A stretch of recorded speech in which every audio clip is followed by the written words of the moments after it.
Assalamualaikum warahmatullahi wabarakatuh.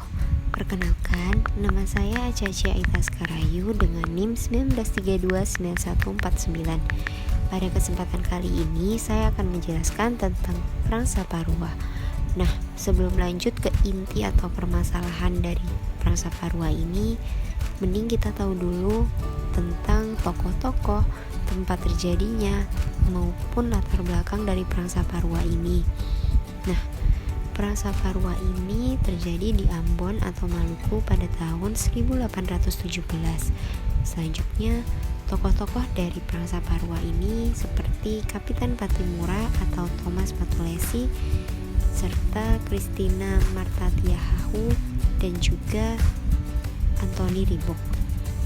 Nah, selanjutnya kita akan membahas juga tentang latar belakang dari Perang Saparua ini. Yang pertama, pemerintah kolonial menurunkan tarif hasil bumi serta pembayarannya tertunda-tunda.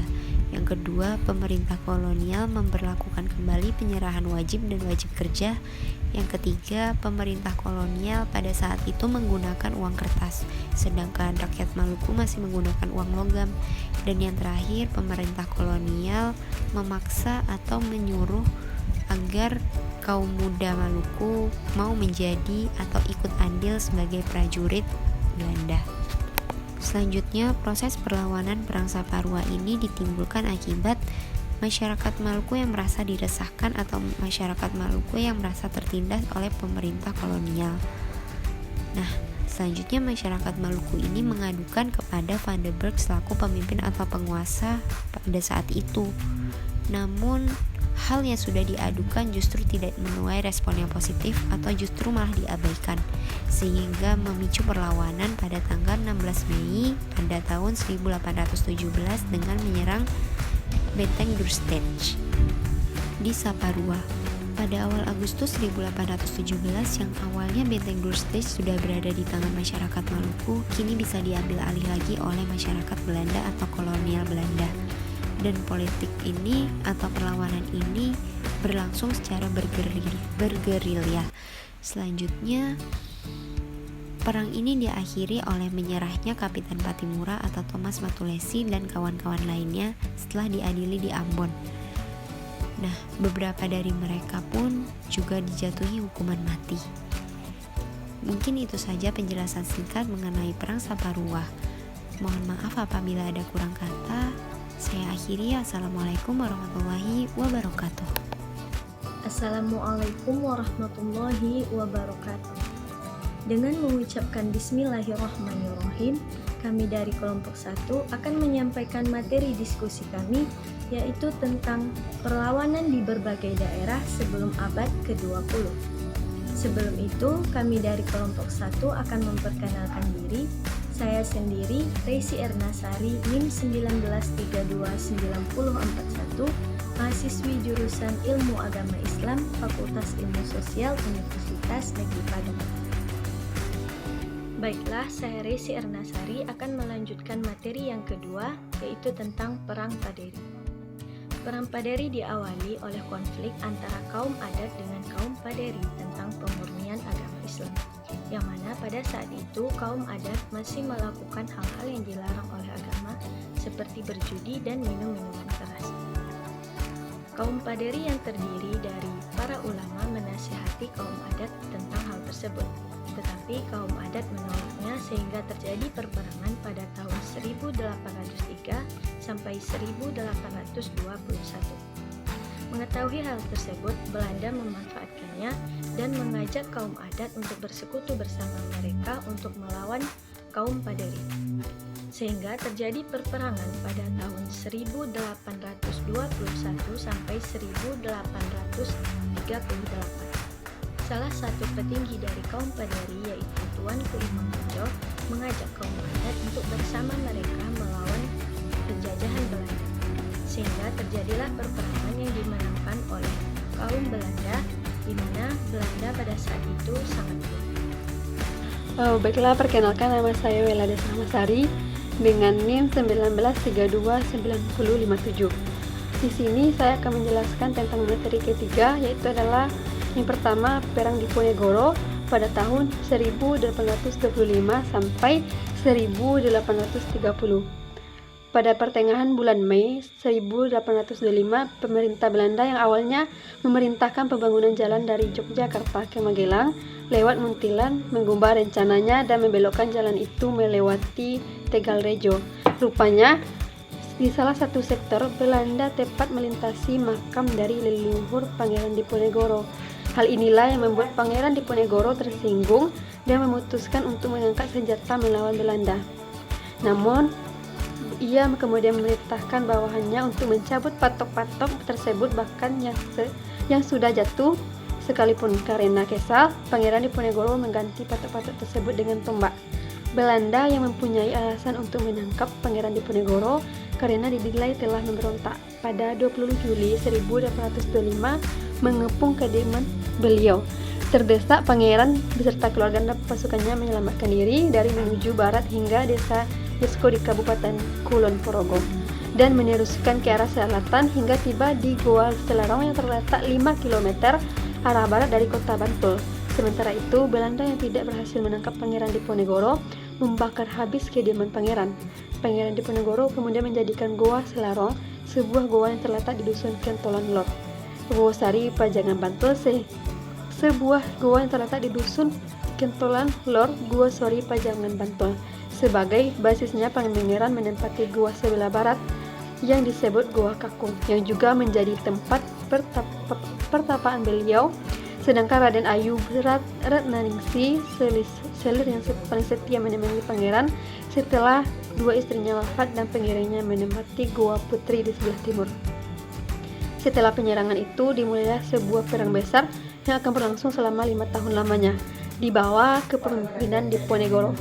Rakyat pribumi bersatu dalam semangat Sadumuk Batuk Sanyari Bumi Titohi Tekan Pati. Sejari kepala sejengkal, tanah dibelah sampai mati.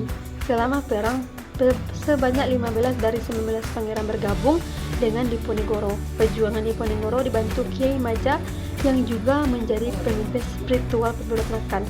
Dalam perang Jawa ini, Pangeran Diponegoro juga berkoordinasi dengan Pakubowono VI serta Raden Tumenggung Prawidoyo Bupati Gangkatan. Nah, selanjutnya itu adalah Perang Banjarmasin.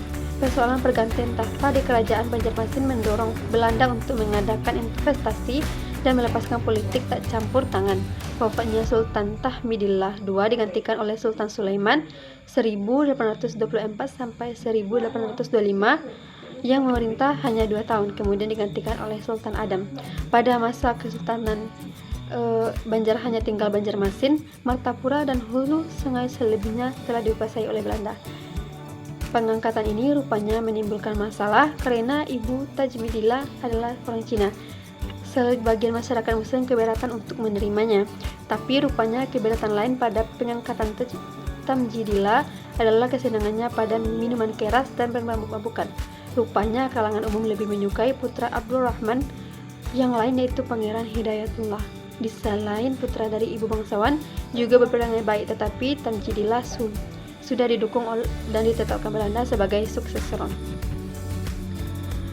Tepatnya tanggal 28 April 1899, Perang Banjar yang dipimpin oleh Pangeran Antasari meletus dengan jalan merebut benteng Pengaron milik Belanda yang dipertahankan mati-matian. Pertempuran di benteng Pengaron ini disambut dengan pertempuran-pertempuran di berbagai medan yang tersebar di Kalimantan Selatan, yang dipimpin oleh Kiai Demang Lehman, Haji Buyasin, Tumenggung Antalaudin, Pangeran Abdullah, dan lain-lain. Perlawanan semakin meluas, kepala-kepala daerah dan para ulama ikut memberontak, memperkuat barisan pejuang Pangeran Antasari bersama-sama Pangeran Hidayatullah. Langsung memimpin pertempuran di berbagai medan melawan pasukan kolonial Belanda. Tetapi karena persenjataan pasukan Belanda lebih lengkap dan modern, pasukan pergerakan Pangeran Antasari dan Pangeran Hidayatullah terus terdesak serta semakin lemah posisinya.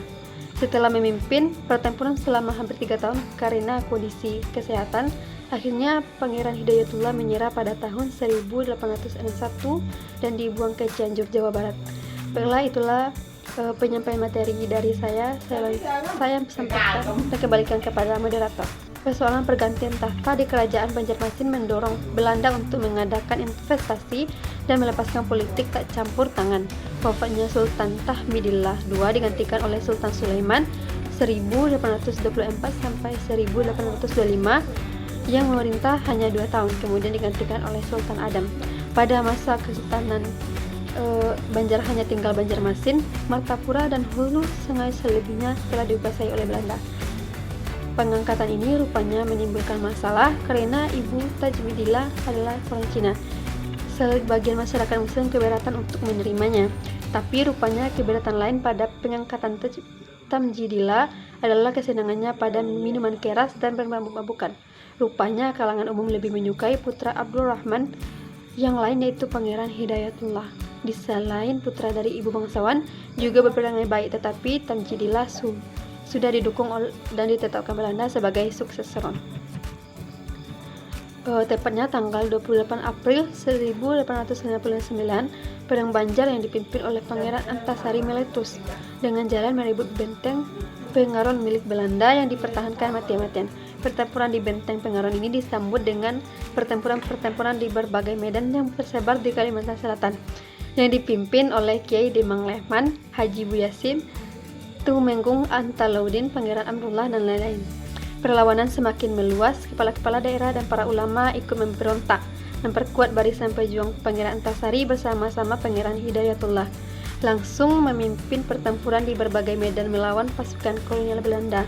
Tetapi karena persenjataan pasukan Belanda lebih lengkap dan modern, pasukan pergerakan Pangeran Antasari dan Pangeran Hidayatullah terus terdesak serta semakin lemah posisinya.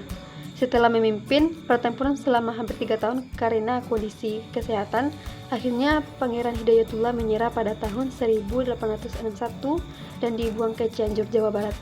Baiklah, itulah penyampaian materi dari saya sampaikan dan kembalikan kepada moderator. Baiklah, Assalamualaikum warahmatullahi wabarakatuh. Selanjutnya yang kelima yaitu Perang Aceh pada tahun 1837 sampai dengan 1917. Meskipun pada awal abad 19 hegemoni kerajaan Aceh di Sumatera bagian barat ini sudah sangat menurun, namun kedaulatannya masih diakui penuh oleh negara-negara barat. Bahkan berdasarkan Traktat London pada tahun 1824 menjamin kemerdekaan dan integritasnya. Menurut traktat itu, Belanda diberi wewenang menjaga ketentraman di perairan dalam lingkungan kerajaan Aceh. Hal ini membuat Belanda melakukan kesewenang-wenangan terhadap masyarakat Aceh. Maka timbullah Perang Aceh. Perang Aceh tersebut terbagi menjadi 4. Yang pertama, Perang Aceh pertama pada tahun 1873 sampai 1874, di mana dipimpin oleh Panglima Polim dan Sultan Mahmud Shah yang melawan Belanda yang dipimpin oleh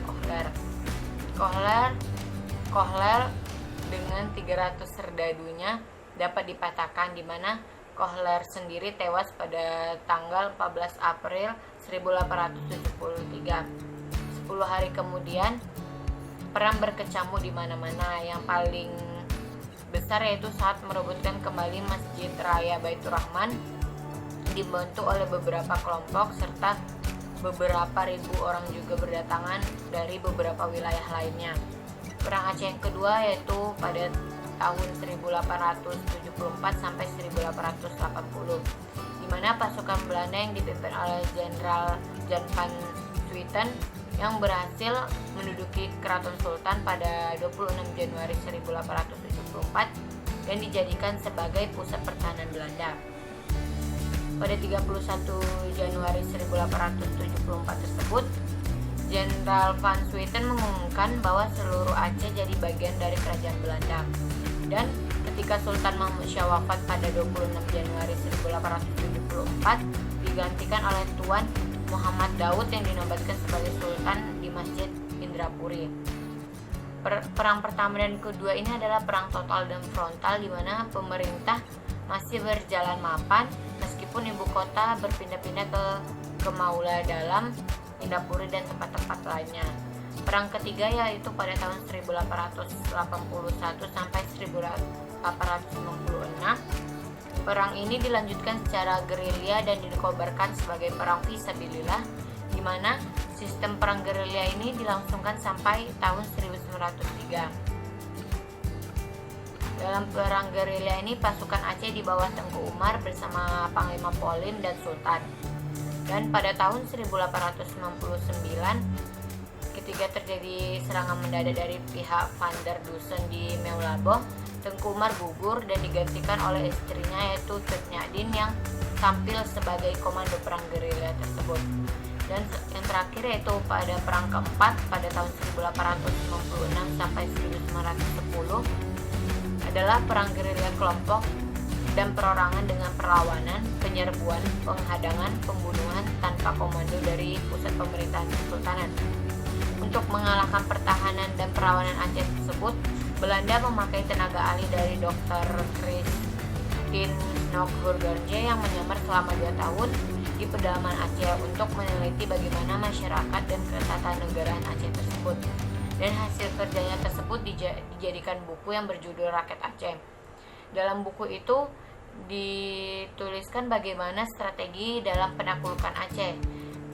Ternyata siasat dari Dr. Snok ini diterima oleh Van Houts yang menjadi gubernur militer dan sipil di Aceh tersebut pada tahun 1898 sampai 1904. Kemudian Dr. Snok itu diangkat sebagai penasehatnya. Sekian yang dapat saya sampaikan. Selanjutnya saya kembalikan kepada moderator. Assalamualaikum warahmatullahi wabarakatuh.